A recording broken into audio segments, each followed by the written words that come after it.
Assalamu alaikum warahmatullahi wabarakatuh, and welcome to HF Spotlight, where every single month we will cover an ongoing project in one of the 9 programs that are operated by Humanity First. In today's program, we will be discussing the Knowledge for Life program, and more specifically, the school being built in Folab village in Cameroon. In today's program, we'll be joined by a special guest, the chairman of Humanity First Cameroon, and we will be discussing this project with him in more detail. Assalamu alaikum warahmatullahi wabarakatuh. It's good to meet you, Balsab. Wa alaikum assalam wa rahmatullahi wa barakatuh. But Balsab, today we wanted to talk to you a little bit more about the Cameroon School Project in Folab. Can you tell us a little bit more about this program? Okay, Fulham School, when we initiated it, it is about some past 3 years ago. And we started, the land was given by the community and they were interested. So we applied with so many follow-ups. And thank God, last year, we were able to have the full documents given the land, which is about 1 hectare of land. And yes, and then when we applied, Humanity First Canada, thank God, Dr. Aslam Dow came to Cameroon, and we were able to go to the site. So for as far as long as is concerned, the project has just started because we received the first phase of the fund, which is 4 million CFA Cameroon. Cameroon money is 4 CFA. So we have started. Very nice. How do we determine the need for a school in that village? Is there a village populated with a lot of children that don't have access to education? Yes. They discovered that the area, the children around the village, they move some not less than 7 kilometers to go to areas where there's school.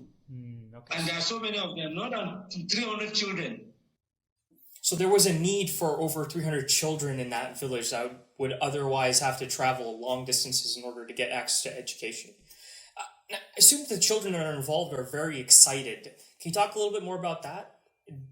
You already spoke about the children currently don't have access to the education. They have to travel quite a lot of distances. But how excited are they to get that access? They are very excited because you see a thing that you will be early in the morning, you get up very early, you are not even taking breakfast. Even if you are in a haste to move, they don't, sometimes to have a taxi is not easy. These are local, we don't even have taxis, these motorbikes. And then they move. Before you move and go there to start learning, you are already tired. And then by the time you are almost learning, you leave again to come back, moving along the road. Fortunately, I think for many people in the world, there are a lot of areas, there's so much access to education. It's very easy. And we almost take it for granted.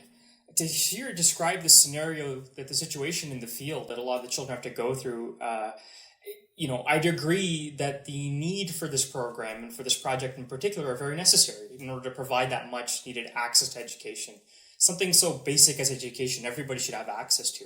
So alhamdulillah, we're very excited to get this project going. What do you think you will need in order for this project to be more successful? For now, we have started Humanity First Canada. They have done the first phase. They've sent the first phase of the project, which the project is coming in phases. And since we don't want to overcharge the donor on the first phase, let us realize the first phase, and then in the course of doing that, we have seen the first phase. When we are making our reports, now we can now say, okay, the school, just as it's getting finished, the decks, we will need the dates, we make the budgets and all those things. If we take it all at the same time, it may demoralize or sort of cause the donor not to be sort of flexible to release funds to assist. I understand, and you're right. It's definitely a multi-phased approach, and the project like this takes multiple phases in order for it to be completed. But as those phases become more apparent, there will be more need for donation in terms of funds like for supplies, equipment, and these kinds of things. Yes. Now, in terms of overall impact, how many people, including parents, perhaps staff that would be hired for the institution, how many people are we talking about in terms of this impacting? No, minimum. If you want to have effective school, now we are starting with 3 classrooms. And the children, we try to get them there. Those who are a little bit higher classes, they will go out of the area.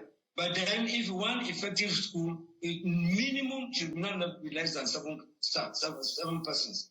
That means the head teacher and the 6 teachers, because the primary school in Cameroon is 6 classes. Class 1, class 2, class 3, class 4, and class 5, 6 before you go to secondary school, the first year in secondary school. So we are building now the first 3 classrooms and the office. So at least we know that for now, we might be having minimum 4 persons to the handling, because the supervisors of the school are not being paid. Right. This is only the head teacher and the teacher. The school management team is not, they don't deserve salary, because it is the village that forms that community to oversee the running of that school. Right, okay. And in terms of the tuition that the students will have to pay, what would the cost look like for the pupils? No. The fees is so minimal. Look at Cameroon. For Cameroon, for that one, they're trying. The government is trying its best to make sure that they try to, the children from the first cycle of education try to go free education. Even though there are certain small things like you have to give, for example, small, they call it PTA fee, levy, which is around some 3,500 CFA, Cameroon, France. Okay. And in terms of extracurricular activities, non-classroom activities, what kinds of things will the children get to experience at the school? Sports, that kind of thing? Yeah. That, you have already said, I wanted to talk about sports. Mm-hmm. Sport is there. There's no way. We have a certain saying that learning without play makes a jack a dull boy. At least some time you have to. That's why the land, when we're asking for land, we ask them to give us a bigger land so that they can cross the football field. And then at the same time, there are opportunities where you have local crafts, right, where villagers will come and teach the children how to do traditional building, or stitch mats, how to sit, or give cane chairs with bamboo, all those type of things. Right, so more practical skills that can help them become adults and become contributing members to their community, correct? Exactly, yes, right. Exactly. Basab, I think we've covered majority of what we wanted to discuss today. Thank you so much for joining us. Jazakumullah for joining us.